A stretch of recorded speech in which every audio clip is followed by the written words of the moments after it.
Selamat siang, salam olahraga, jaya. Pada kesempatan kali ini, perkenalkan, nama saya Lewi Olobila, mahasiswa dari Universitas Nusa Cendana Kupang,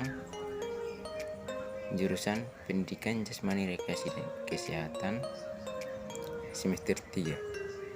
Di sini, saya akan menjelaskan prinsip perubahan sepanjang hidup pada manusia, dan yang kedua periodisasi perkembangan, dan yang ketiga istilah yang digunakan dalam perkembangan motorik, di mana materi ini untuk memenuhi mata kuliah perkembangan motorik.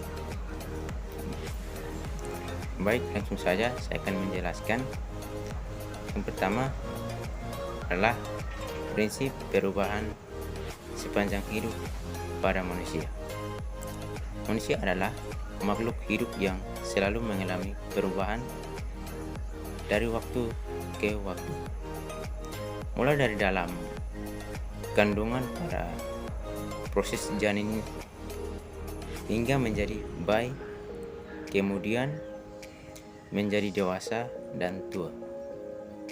Kemudian terjadi dalam beberapa aspek. Yang pertama yaitu aspek fisik.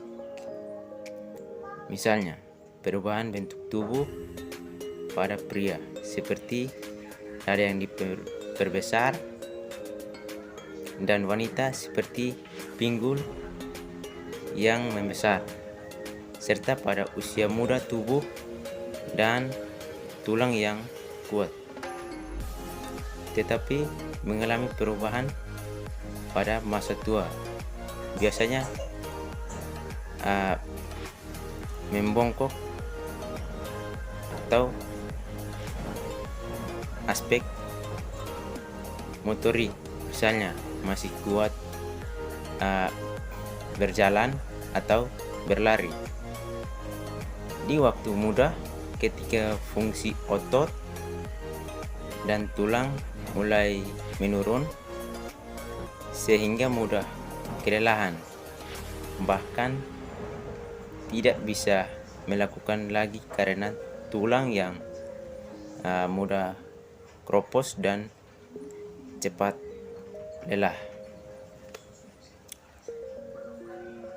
Aspek pikiran yang semakin dewasa dalam berbagai hal.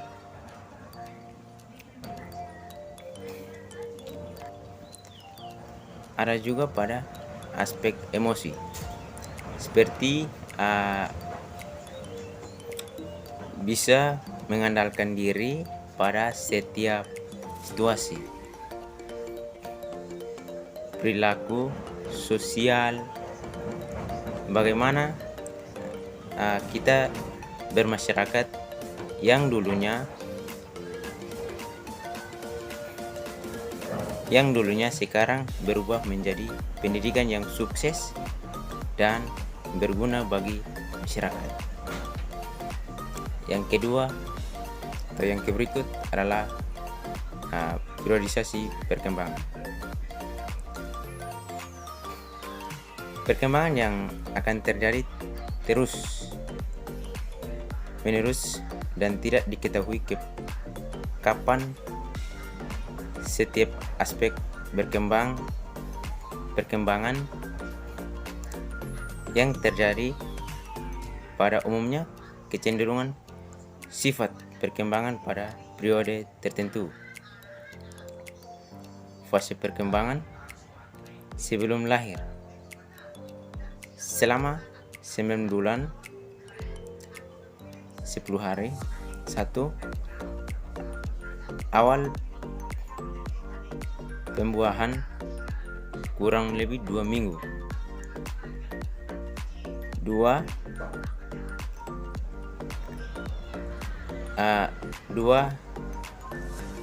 sampai 8 minggu. 3. Janin 8 minggu sampai lahir.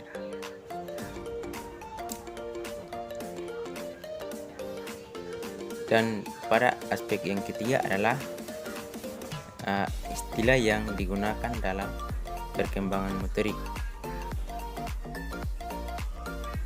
Nah, istilah yang digunakan dalam perkembangan motorik dibagi atas 3. Yang pertama adalah pertumbuhan,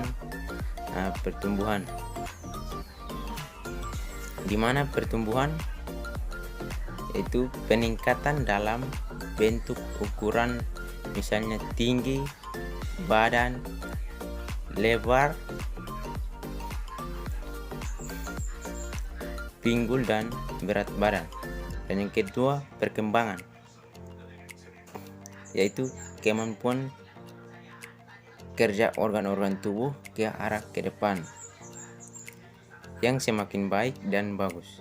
Perkembangan bisa terjadi dalam ukuran perubahan kuantitatif adalah perubahan yang bisa. Perubahan kualitatif adalah perubahan dalam bentuk semakin baik, semakin lancar, yang pada dasarnya tidak bisa diukur. Contoh perkembangan: bayi sebelum lahir bisa berjalan hingga berjalan terlatih-latih 2-3 langkah, sampai lancar beberapa langkah. 3. Kematangan atau pematangan.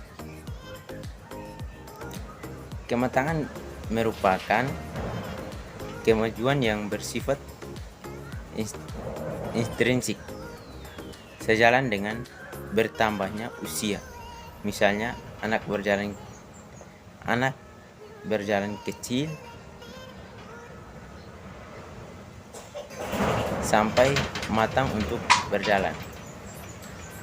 Dan yang keempat adalah penuanan.